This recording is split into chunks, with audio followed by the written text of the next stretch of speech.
خواتین، یہ نیک خواتین۔ الحمدللہ رب العالمین والصلاة والسلام علی خاتم النبیین، اما بعد فاعوذ باللہ من الشیطان الرجیم، بسم اللہ الرحمن الرحیم۔ الصلاة والسلام علیک یا رسول اللہ وعلی آلک واصحابک یا حبیب اللہ۔ الصلاة والسلام علیک یا نبی اللہ وعلی آلک واصحابک یا نور اللہ۔ اللہ پاک کے آخری نبی رسول ہاشمی مکی مدنی صلی اللہ علیہ وسلم کا فرمان عالی شان ہے، زینوا مجالسکم بالصلاۃ علیہ فإن صلاتکم علیہ نور لکم یوم القیامہ۔ تم اپنی مجلسوں کو مجھ پر درود پڑھ کر آراستہ کرو کہ تمہارا مجھ پر درود پڑھنا بروز قیامت تمہارے لیے نور ہوگا۔ نور آنکھوں پہ تو چہروں پہ اجالے ہوں گے، مصطفیٰ والوں کے انداز نرالے ہوں گے، جنتی وہ ہے جسے ان کی شفاعت پہ یقین، اور جو منکر ہیں وہ دوزخ کے حوالے ہوں گے۔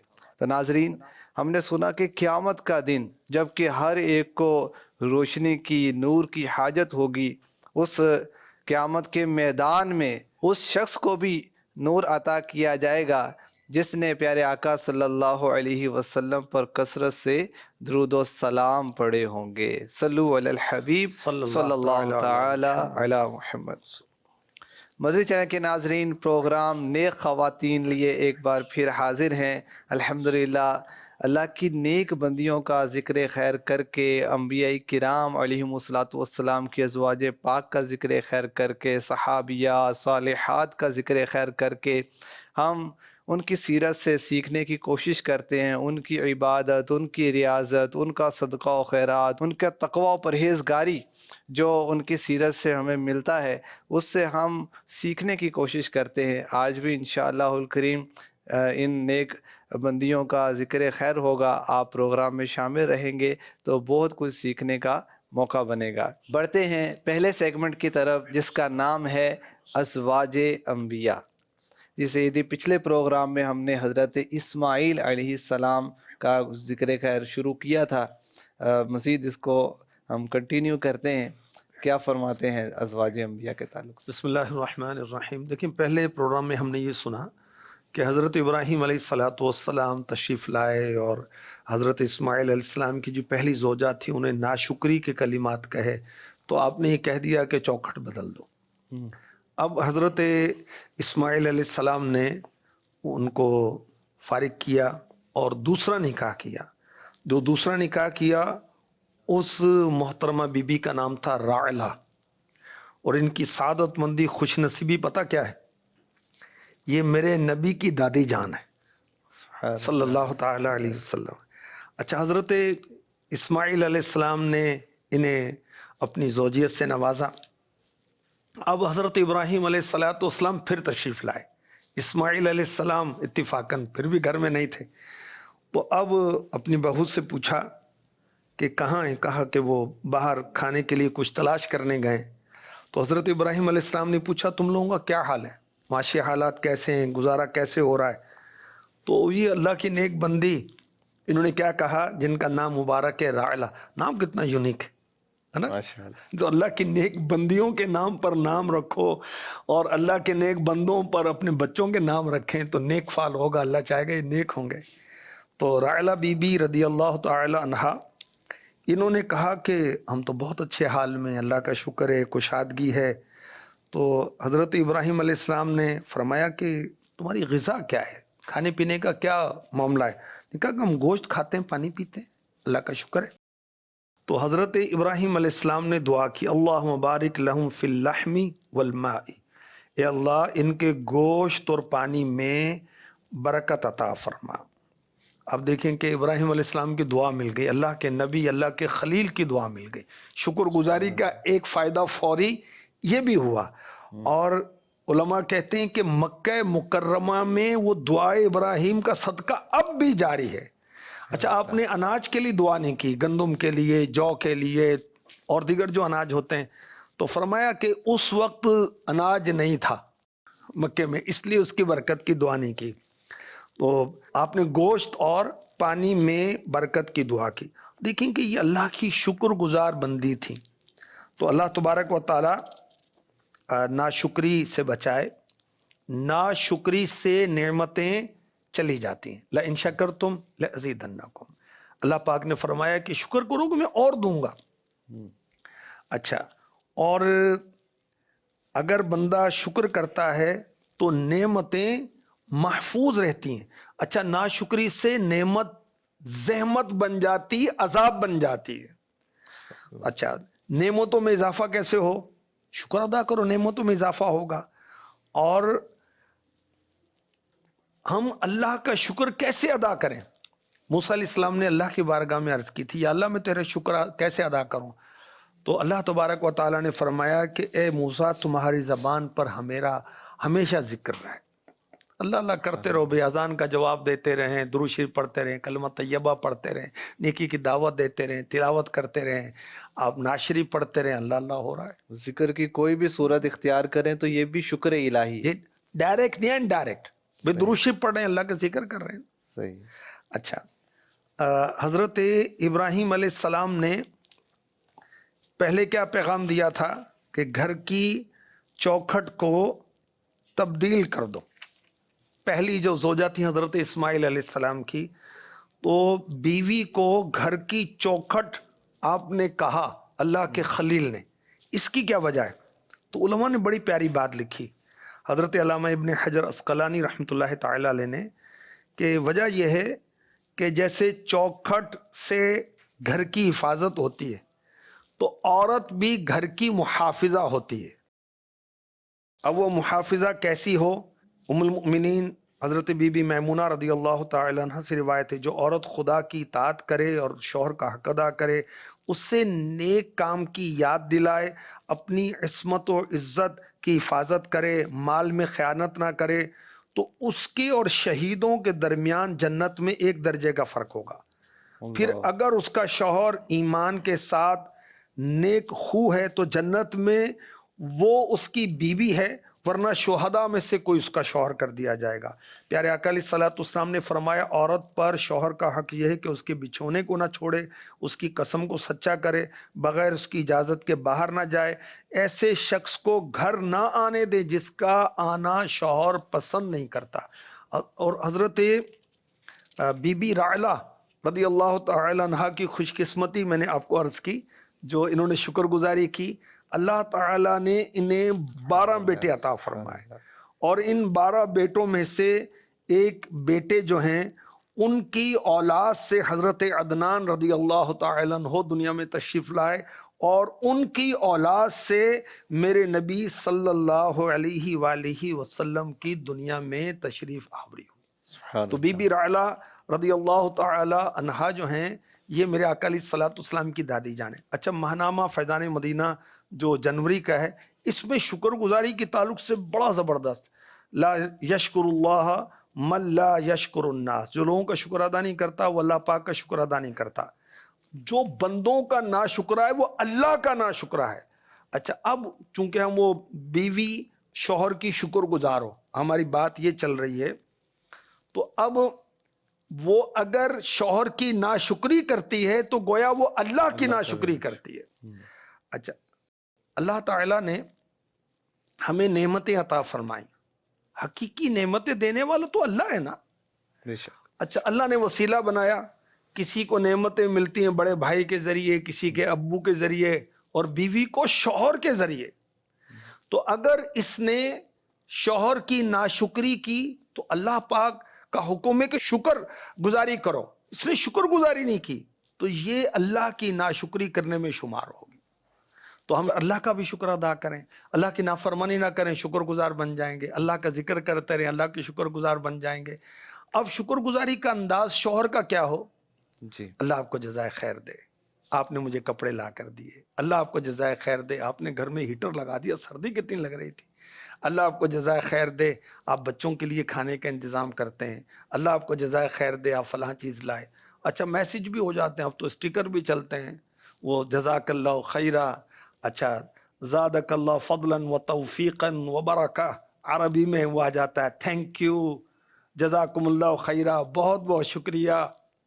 کیا جاتا ہے اس میں؟ زبان سے کہہ دیں کہ بہت شکریہ، اللہ آپ کو جزائے خیر دے. بتاؤ. اب وہ بندہ مومن کے دل میں خوشی بھی داخل ہو رہی ہے، شوہر بھی راضی ہو رہا ہے، اللہ بھی راضی ہو رہا ہے. جاتا کیا ہے بھائی؟ آتا ہی آتا ہے. اور نعمتوں کی حفاظت بھی ہوگی. اچھا آپ غور کریں کہ آپ کا کوئی شکریہ ادا کرے تو آپ کا ذہن بنتا کہ یار میں اس کو آئندہ بھی کچھ دوں گا. خوشی بھی داخل ہوتی ہے کہ یار یہ تو شکر گزار ہے. یہ ذہن بنتا ہے نا. اچھا اگر میں کہوں یار یہ کیا آپ نے دیا ہے یار، یہ عطر تو آپ نے دیا، کوئی مزے کی خوشبو نہیں ہے، تو آپ کا بیٹا تو آئندہ بھی کبھی نہیں دوں گا، پھر تو نہ شکر ہے. اور وہی ناشکری پھر نعمتوں میں کمی کا سبب بنتی ہے. دنیاوی نقصان بھی اس کا ہے اور ثواب سے محرومی بھی ہے، بلکہ اللہ کی ناشکری کے مترادف بھی اس کو قرار دیا گیا. تو ناظرین، ہم نے بہت ہی پیارے مدنی پھول سنے کہ بیوی کو شوہر کی شکر گزاری کرنی ہے، شکریہ کیسے ادا کرنا ہے، اس کا انداز بھی پتہ چلا. پھر شوہر کے جو شریعت نے حقوق رکھے ہیں ان حقوق کی پاسداری کرنا اور اس کے گھر کی محافظت کرنا، اس کے دیگر حقوق ادا کرنا، یہ بھی شکر ادا کرنے کی ہی ایک صورت ہے. اللہ کریم ہماری خواتین کو اس پر عمل کی توفیق عطا فرمائے. بڑھتے ہیں اگلے سیگمنٹ کی طرف جس کا نام ہے ننھی مبلغہ. یہ نیک خواتین، یہ نیک خواتین. میرا نام مریم ہے، میں KG کلاس میں پڑھتی ہوں. میرے اسکول کا نام دارالمدینہ ہے. پیارے بچوں اور بچیوں، امیر اہل سنت علامہ محمد الیاز تار قادری صاحب فرماتے ہیں کہ ٹافیاں وغیرہ کھانے کے بعد بچے عموماً دانت صاف نہیں کرتے، جس کی وجہ سے دانتوں میں مٹھاس جم جاتی ہے اور جراثیم پلنا شروع ہو جاتے ہیں، جو کہ دانتوں میں کیڑا لگنے، منہ میں چالوں اور گلے کی تکلیف کا سبب بنتے ہیں. پیارے بچوں اور بچیوں، پتہ چلا کہ دانت صاف نہ رکھنے کی وجہ سے دانتوں میں غذا کے اجزاء جم جاتے ہیں اور جراثیم پیدا ہو جاتے ہیں، اور دانتوں میں کیڑا لگنے دانت کی تکلیف کا سبب بنتے ہیں. نیز دانت صاف نہ رکھنے کی وجہ سے دانت آہستہ آہستہ پیلے ہونا شروع ہو جاتے ہیں.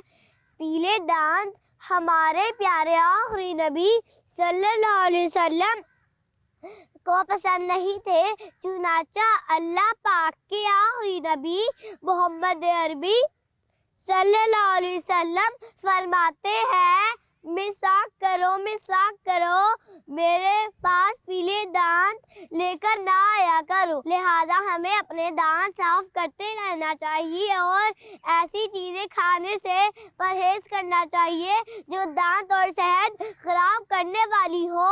بلکہ جو بھی چیز کھانی ہو پہلے اپنے امی ابو کو بتانا چاہیے، کیونکہ انہیں پتہ ہوتا ہے کہ کون سی چیز بچوں کو کھانے کے لیے دینی ٹھیک ہے اور کون سی نقصان دے گی.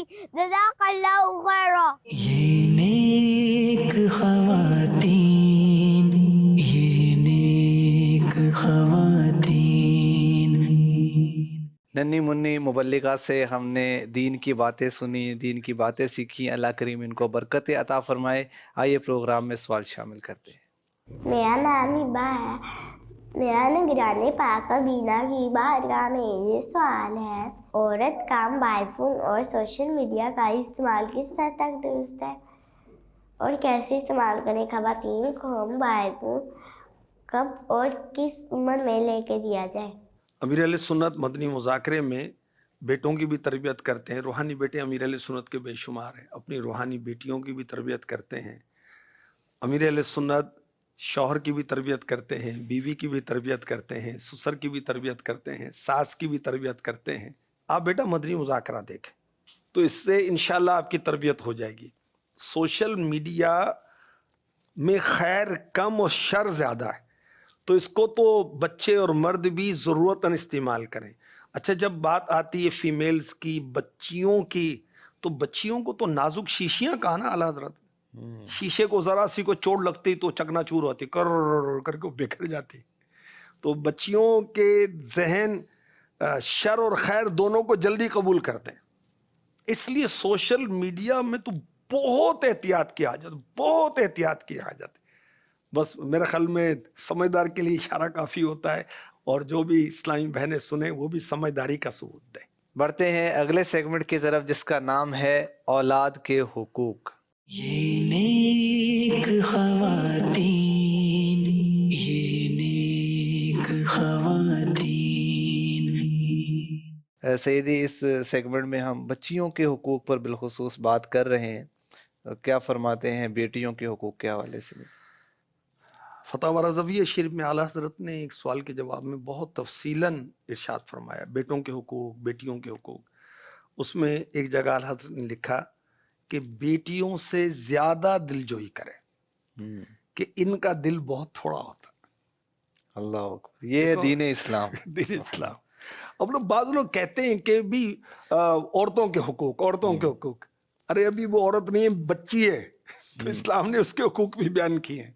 اچھا آپ دیکھیں کہ ابھی بچے آئے نہیں ہیں، اسلام نے پہلے ان کے حقوق بیان کیے. کس طرح؟ اپنی گھر والی بچوں کی ماں کا انتخاب، اس کو بھی بچوں کے حقوق میں شامل کیا گیا ہے. وہ بھی نیک ہو. جی وہ نیک ہوگی تو اولاد نیک ہوگی نا. اللہ پاک رحمت فرمائے بچیوں کے دل تھوڑے ہوتے. تو آپ کوئی گفٹ لے کر آئیں، وہ خاص موقع ہے، عید ہے، آپ عیدی دے رہے ہیں تو دینی ہے نا، بچوں کو بھی دینی ہے، بچیوں کو بھی دینی ہے. تو پہلے بچیوں کو دیں، ان کا دل تھوڑا ہوتا ہے. آپ گود میں بچے کو لے رہے ہیں تو آپ دیکھیں بچی خود ہی یوں کر رہی ہوتی کہ بابا بابا میں بھی. تو پہلے اس کو بٹھا دے نا. آپ کچھ کھلا رہے ہیں، بچوں کو پیار سے لقمہ دے رہے ہیں تو بیٹی کو پہلے کھلا دینا، کھلانا تو ہے نا. ان کی دل جوئی زیادہ کرنی، ان کی دل جوئی زیادہ کریں. اب تو وہ کماؤ پتر وہ پسند ہے نا ہمیں، بعد میں چاہے گھر سے نکال دئیے، چاہے اولڈ ہاؤس میں داخل کر دئیے، بعد میں نافرمان ہو، نالائق ہو، سامنے بکواس کرے، آنکھیں ملائے، زور زور سے بولے، بدتمیزی کرے، وہ بات کی بات ہے. ابھی وہ کماؤ پتر اچھا لگتا ہے. اور بیٹیوں کو، بیٹیاں رحمت ہے، تو ان کی دلجوئی زیادہ کریں. میرے آقا علیہ الصلوۃ والسلام جو کہ ہمارے لیے سراپا رحمت ہیں، ہمارے لیے آپ کی تعلیمات سمجھیں کہ دنیا آخرت کی کامیابی کی ضمانت ہے. لقد کان لکم فی رسول اللہ اسوۃ حسنہ، بے شک تمہیں رسول اللہ کی پیروی بہتر ہے. اللہ پاک فرما رہا ہے میرے محبوب کو فالو کرو. بیٹی کی دلجوئی کے تعلق سے میرے نبی کا طریقہ کیا ہے، میرے نبی کی سیرت کیا ہے. جب شہزادی صاحبہ بی بی فاطمہ خاتون جنت سیدۃ النساء فاطمہ الزہرا رضی اللہ تعالی عنہا در رسول پر حاضر ہوتے ہیں، میرے نبی اٹھ کے کھڑے ہو جاتے. سبحان اللہ. اللہ کے نبی جن کی خاطر اللہ نے دو جہاں بنائے، وہ بیٹی کا اکرام فرما رہے ہیں، بیٹی کو عزت دے رہے ہیں. بیٹیوں کو عزت دیں. آپ اٹھ کر قیام فرماتے ہیں، اپنی شہزادی صاحبہ کے ہاتھ چومتے اور اس کے بعد اپنی جگہ پر بٹھاتے. اللہ اکبر. تو بیٹیوں کو عزت دیں، یہ اللہ کی مخلوق ہے. اور ماں باپ کا جتنا درد بیٹیوں کو ہوتا بیٹوں کو نہیں ہوتا. عام طور پر بیٹے طوطا چشم ہوتے ہیں، عام طور پر، سب کی بات نہیں کی جا سکتی. یہ بیٹیاں بہت پیار کرتی ہیں. ہمارے آقا علیہ الصلوۃ والسلام کی بارگاہ میں نجاشی بادشاہ نے زیورات بطور تحفہ بھیجے. میرے آقا علیہ الصلوۃ والسلام نے حسنین کریمین کو نہیں دی.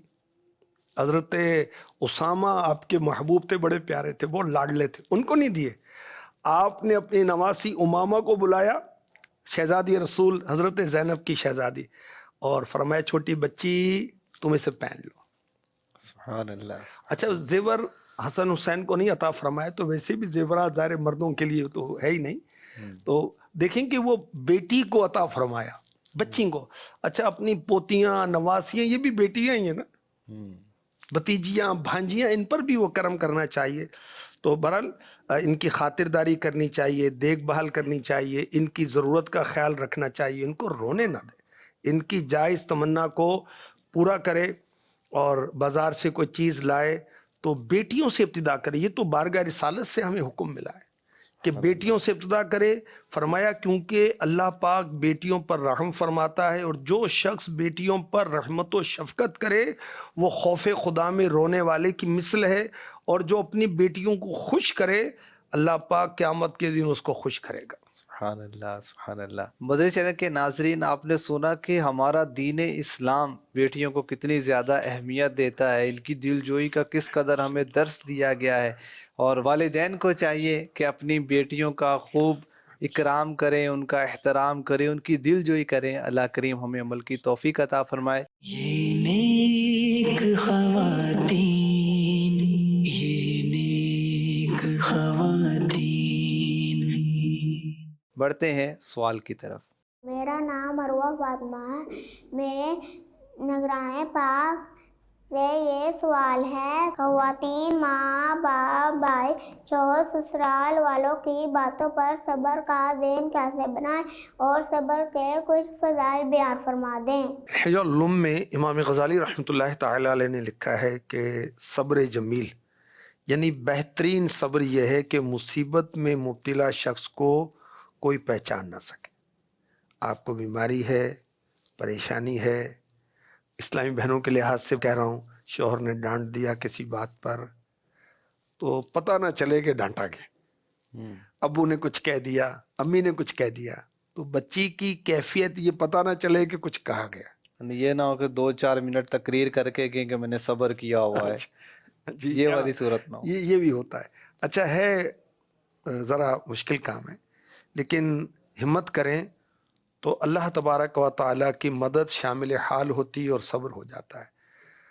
یا ایھا الذین آمنوا استعینوا بالصبر والصلاۃ ان اللہ مع الصابرین. اے ایمان والو، صبر اور نماز سے مدد مانگو، بے شک اللہ صابروں کے ساتھ. اللہ کی حمایت کس کے ساتھ ہے؟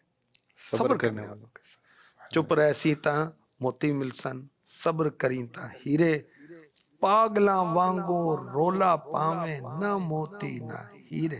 بڑی پیاری بات بزرگوں نے کہی کہ جب مصیبت آتی ہے تو پہلے ایک ہوتی ہے پھر 2 ہو جاتی ہے. کیسے؟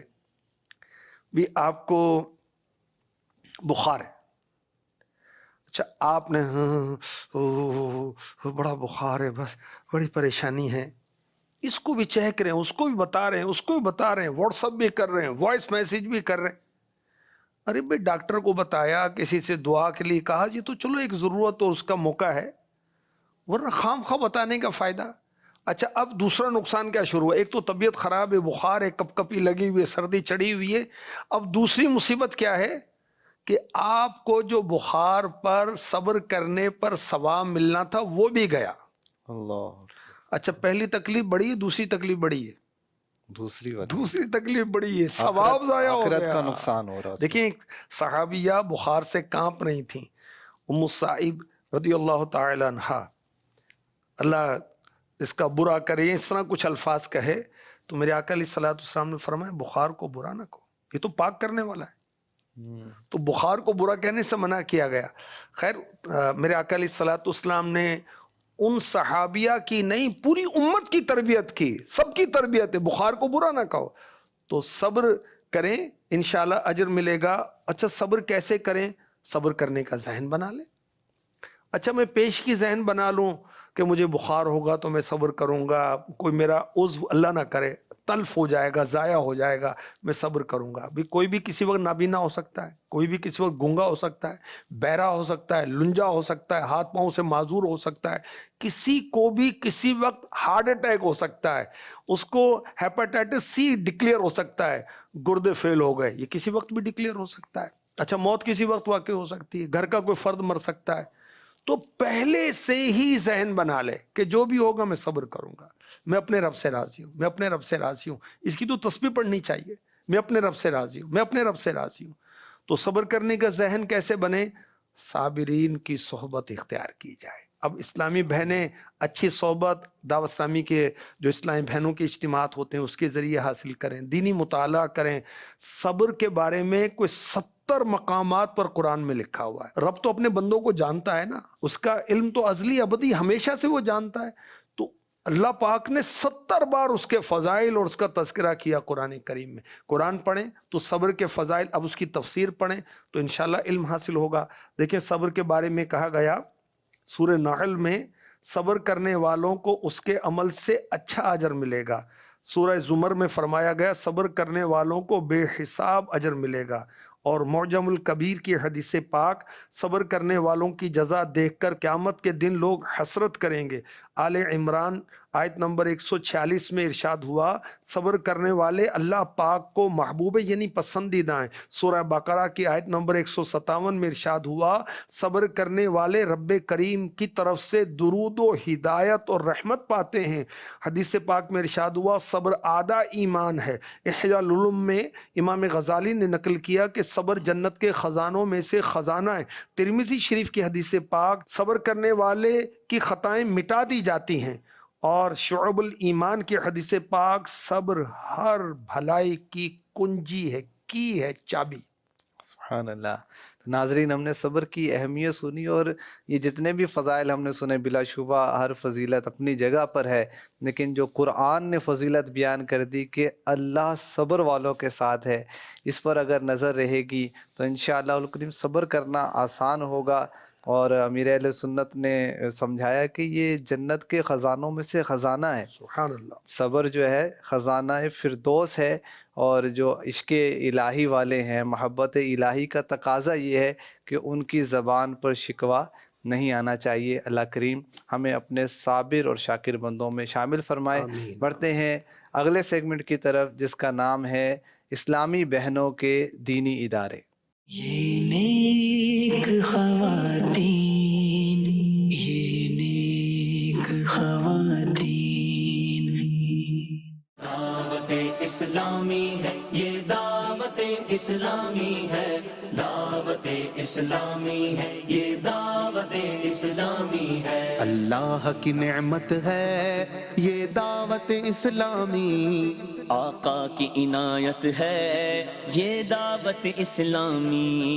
اللہ کی نعمت ہے یہ دعوت اسلامی، آقا کی عنایت ہے یہ دعوت اسلامی. یہ نیک خواتین، یہ نیک خواتین.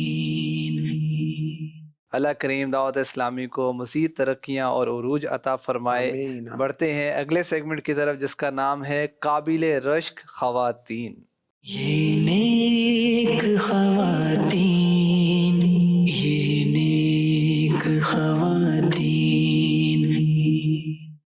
صلو علی الحبیب صلی اللہ تعالی علی محمد. ایک بزرگ کا واقعہ آپ کو سناؤں اور ان بزرگ کی جو کنیز تھی اس کا واقعہ بھی. ان بزرگ کا نام ہے حسن بن صالح رحمۃ اللہ تعالی علیہ. آپ کی کنیز اور آپ اللہ کی بارگاہ میں رات کو عبادت کیا کرتے تھے. حضرت حسن بن صالح رحمۃ اللہ علیہ نے ان کو سیل کر دیا. ایک دور تھا کہ انسان بھی بکتے تھے، مگر میرے نبی صلی اللہ علیہ وسلم کی تعلیمات نے الحمدللہ اس کو ختم کر دیا. دنیا سے غلامی کا دور جو ہے نا، انسان بکنے کا معاملہ ختم ہو گیا. خیر، اب یہ کنیز سیل ہو کر جب دوسرے گھر پہنچتی ہیں تو رات کے آخری پہر گھر میں صدا لگاتی ہیں کہ گھر والوں اٹھو نماز پڑھو. انہوں نے کہا ہم صبح فجر کی نماز پڑھیں گے، اللہ کی بندی سو جا. کچھ دن یہی روٹین رہی. وہ رات کو اٹھتی اور عبادت کے لیے گھر میں وہ آواز لگاتی گھر والوں اٹھو نماز پڑھو. وہ کہتے ہم فجر کی نماز پڑھیں گے، سو جاؤ تم. اچھا، اب انہوں نے کیا کیا، اپنے سابقہ مالک سے رابطہ کیا، کہا کہ آپ مجھے واپس لے لیں. وہ تو سائدہ سوتے رہتے ہیں، رات کو عبادت نہیں کرتے. تو حضرت حسن بن صالح رحمۃ اللہ تعالی علیہ نے ان کی یہ کیفیت دیکھی تو انہیں واپس لے لیا، پھر دوبارہ خرید لیا. کیسی اللہ کی نیک بندی، کنیز ہے مگر عبادت کا شوق کتنا ہے. اللہ ہمیں شوق نصیب فرمائے. 5 نمازیں تو فرض ہیں، پڑھنی ہی پڑھنی ہیں. اس کے ساتھ ہم رات کو اٹھ کر نوافل بھی پڑھا کریں، کاش تہجد پڑھا کریں، اشراق پڑھا کریں، چاشت پڑھا کریں، اوابین پڑھا کریں. اور یاد رکھیں عورت کی غایت شان، عورت کی انتہائی شان کیا ہے؟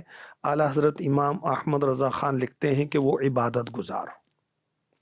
دیکھیں فجر کی نماز جو ہے عورت کے لیے، اسلامی بہنوں کے لیے افضل ہے کہ وہ اول وقت میں پڑھیں۔ اب طلوع فجر جو ہے، یعنی فجر کا وقت جو شروع ہوتا ہے، مثال دے رہا ہوں کہ وہ 5 بجے ہے، تو اگر کوئی اسلامی بہن 4:30 بجے اٹھ کر وضو وغیرہ کر کے 2 نفل بھی پڑھ لے تو یہ تہجد کی نماز ادا ہو گئی۔ سبحان اللہ۔ رات کی عبادت، رات کے نوافل، یہ دن کے نوافل سے افضل ہے، اور تہجد میرے نبی صلی اللہ علیہ وسلم کی سنت ہے۔ میرے آقا صلی اللہ علیہ وسلم پر تہجد کی نماز بھی فرض تھی۔ میرے آقا صلی اللہ علیہ وسلم اشراق، چاشت، اوابین کی نمازیں بھی ادا فرماتے تھے۔ بی بی عائشہ صدیقہ رضی اللہ تعالی عنہا نے ساری زندگی تہجد کی نماز ادا کی۔ یاد رکھیں، تہجد پڑھنے والے، تہجد پڑھنے والیاں بے حساب بخشے جائیں گے۔ قیامت کا دن ہوگا اور صدا لگے گی، وہ کون ہیں جن کی کروٹیں خواب گاہوں سے، بستروں سے جدا رہتی تھیں؟ تو کچھ لوگ کھڑے ہوں گے، حکم ہوگا تم جنت میں داخل ہو جاؤ، اور پھر اور لوگوں کا حساب کتاب شروع ہوگا۔ اللہ اکبر، اللہ اکبر۔ تو 5 نمازیں تو پڑھنا ہے۔ یہ کیسی قابل رشک خاتون ہے کہ رات کو اٹھ کر اللہ کی عبادت کرتی رہتی ہیں۔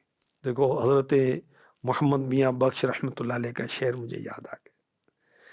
پچھلی راتی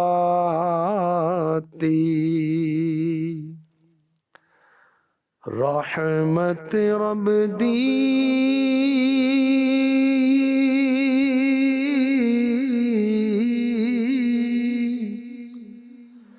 کرے بلند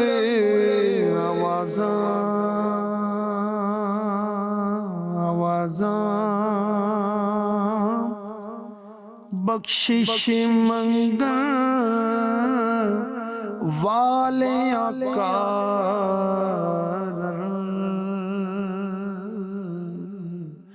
کھلا ہے دروازہ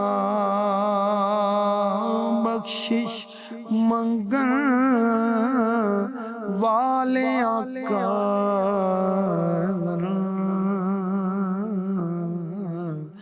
کھلا ہے دروازہ۔ محمد میاں بخش رحمۃ اللہ تعالی علیہ، ان کا مزار جو ہے یہ کشمیر میں ہے، میرپور میں۔ یہ بہت بڑے صوفی بزرگ گزرے ہیں۔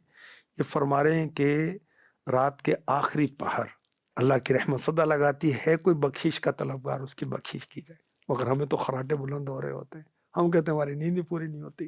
اللہ ہمیں نمازوں کا ذوق شوق، بالخصوص تہجد کا ذوق شوق، رات کی عبادت کا ذوق اور شوق نصیب فرمائے، آمین۔ یہ نیک خواتین، یہ نیک خواتین۔ اب وقت ہوا ہے ہمارے بڑے ہی پیارے سیگمنٹ کا، جس میں ہم قرآن کریم سے خواتین کے لیے کیا رہنمائی ہے اس کے متعلق سنا کرتے ہیں۔ بڑھتے ہیں اس سیگمنٹ کی طرف، خواتین اور قرآن۔ یہ نیک خواتین، یہ نیک خواتین۔ جی سیدی، قرآن پاک سے خواتین کے لیے رہنمائی۔ قرآن کریم میں مردوں کی اخلاقی تربیت کی گئی، عورتوں کی بھی اخلاقی تربیت کی گئی۔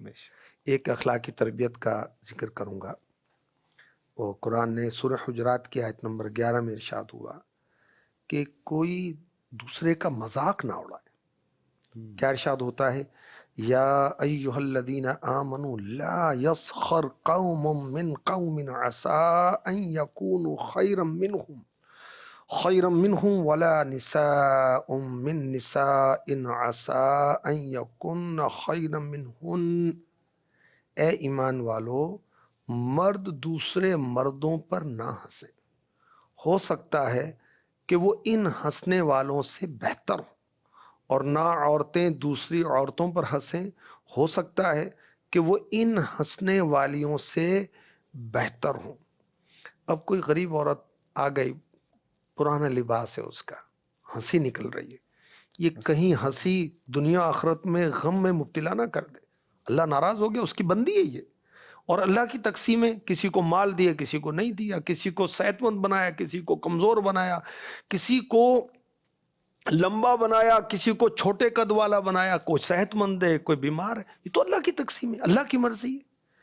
اچھا, کسی غریب کو دیکھ کر مذاق سوج رہا ہے, ہنسی نکل رہی ہے, اس کی چپل پرانی ہے, ٹوٹی ہوئی ہے, تو مذاق سوج رہا ہے, اور غربت پر مذاق سوج رہا ہے, اس کا قد چھوٹا ہے, یا کوئی موٹی عورت ہے, اب دوسری عورت اس کو دیکھ کر ہنس رہی ہے, یا بے اولاد ہے, طلاق ہو گئی اس کو, آپ اس پر ہنس رہی ہیں یا اس پر کوئی تان کر رہی ہیں؟ نہیں, اس کی اجازت نہیں. عورتیں دوسرے عورتوں پر نہ ہنسیں. اچھا, وہ آنکھوں کی بناوٹ, چہرے کی بناوٹ, فیشن پرانا ہے, کپڑے پرانے ہیں, یہ اللہ ناراض ہوگا. اس پر منع کیا گیا ہے کہ کسی پر ہنسے نہیں, نہ جمال پر نہ کمال پر. ایسا انداز اختیار کرنا کہ سامنے والے کا دل دکھے, اللہ دل آزاری کرے, تو یہ والی ہنسی مذاق جو ہے اسلام نے منع کی ہے. اچھا دیکھیں کہ میرے آقا صلی اللہ علیہ وسلم نے فرمایا, کیا میں تمہیں جنتی لوگوں کے بارے میں نہ بتاؤں؟ ہر وہ شخص جو کمزور لوگوں کی نگاہوں میں گرا ہوا ہے, اگر وہ اللہ پاک پر قسم کھا لے, اللہ پاک ضرور اس کی قسم سچی کر دے گا. بظاہر وہ غریب لگ رہا ہے, بظاہر وہ جسمانی لحاظ سے کمزور لگ رہا ہے, مگر اللہ کی بارگاہ میں اس کا کیا مقام ہے ہم تو نہیں جانتے نا. اور مذاق اڑانے کا شرعی حکم کیا ہے؟ کسی کی تحقیر زبان سے کریں, اشارے سے کریں, یا کوئی طریقہ مذاق اڑانے کا, یہ حرام اور جہنم میں لے جانے والا کام ہے. میرے نبی, پیارے نبی, سونے نبی, اچھے نبی, مکی مدنی محمد عربی صلی اللہ علیہ وآلہ وسلم, آپ نے ہمیں ڈرایا اور فرمایا قیامت کے دن لوگوں کا مذاق اڑانے والے کے سامنے جنت کا ایک دروازہ کھولا جائے گا اور کہا جائے گا آؤ آؤ, تو وہ بہت بے چینی اور غم میں ڈوبا ہوا دروازے کے سامنے آئے گا, مگر جیسے ہی دروازے کے پاس پہنچے گا دروازہ کلوز ہو جائے گا, بند ہو جائے گا. پھر ایک دوسرا جنت کا دروازہ کھلے گا, اس کو پکارا جائے گا آؤ یہاں آؤ. چنانچہ یہ بے چینی اور غم میں ڈوبا ہوا اس دروازے کے پاس جائے گا تو وہ دروازہ بند ہو جائے گا. اسی طرح اس کے ساتھ معاملہ ہوتا رہے گا یہاں تک کہ دروازہ کھلے گا, پکار پڑے گی, یہ نا امیدی کی وجہ سے نہیں جائے گا, جنت میں داخل ہونے سے محروم ہو جائے گا. استغفر اللہ. تو نہ مرد مردوں کا مذاق کریں, نہ عورتیں عورتوں کا مذاق کریں. ہمارے اخلاق اچھے ہونے چاہیے. اچھے اخلاق کا مطلب صرف مسکراہٹ نہیں ہے, آگے بڑھ کے ملنا نہیں ہے, اور بھی بہت کچھ ہے. جی ناظرین, ہم نے سنا کہ یہ ہے قرآن کی تعلیمات کہ کسی مسلمان کا دل نہیں دکھانا, اور میرے آقا علیہ الصلوۃ والسلام نے یہاں تک ارشاد فرمایا کہ جو کسی مسلمان کا دل دکھاتا ہے, من آذا مسلمن فقد آذانی, اس نے مجھے ایذا دی, ومن آذانی فقد آذا اللہ, اور جس نے مجھے تکلیف پہنچائی اس نے اللہ پاک کو ایذا دی. تو اللہ کریم ہمیں مسلمانوں کے حقوق کا خیال رکھنے کی توفیق عطا فرمائے, ان کی عزتوں کا محافظ بنائے. یہ نیک خواتین, یہ نیک خواتین. بڑھتے ہیں اگلے سیگمنٹ کی طرف جس کا نام ہے امور خانہ داری. یہ نیک خواتین, یہ نیک خواتین. جی سیدی, یہ بڑا پیارا اور بڑا دلچسپ سیگمنٹ ہے کہ گھر کے حوالے سے بھی ماشاءاللہ دعوت اسلامی اس انداز سے رہنمائی کر رہی ہے. آج کیا بتائیں گے؟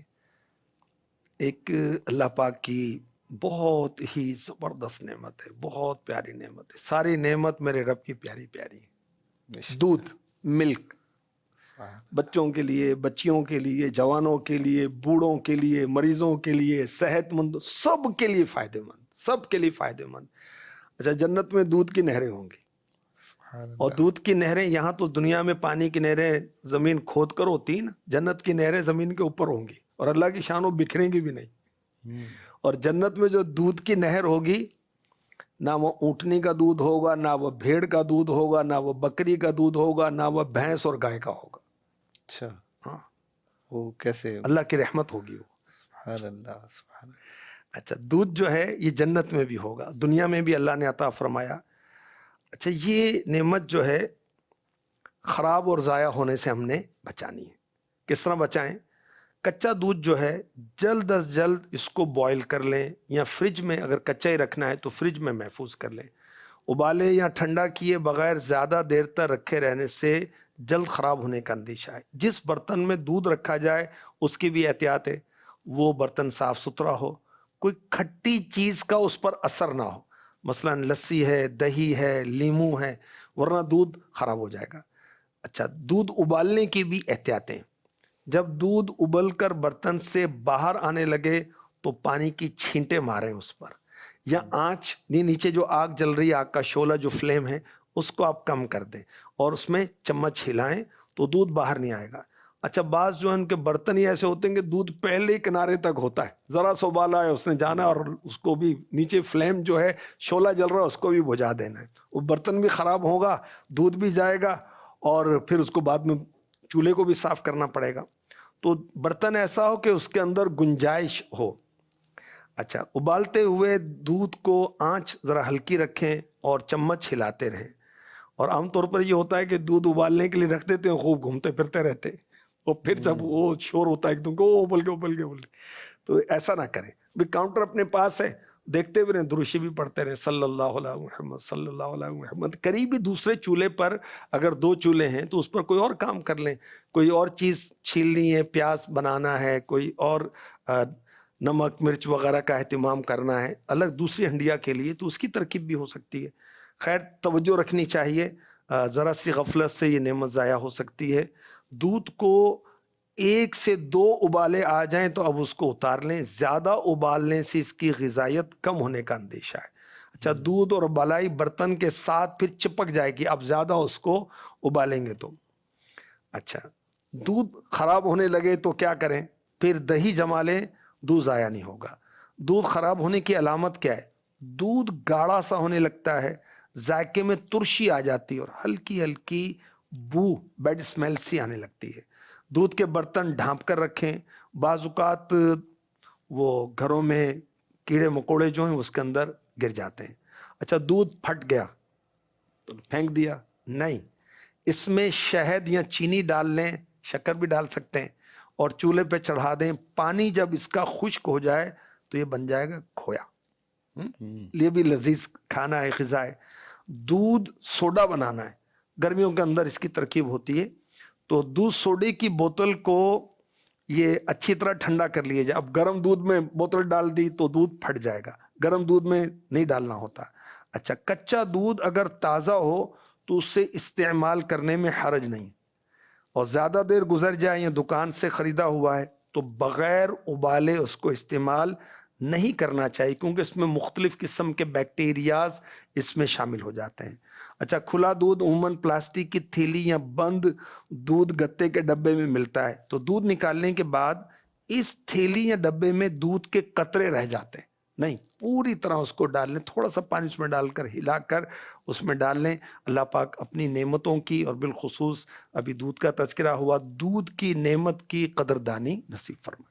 یہ نیک خواتین, یہ نیک خواتین.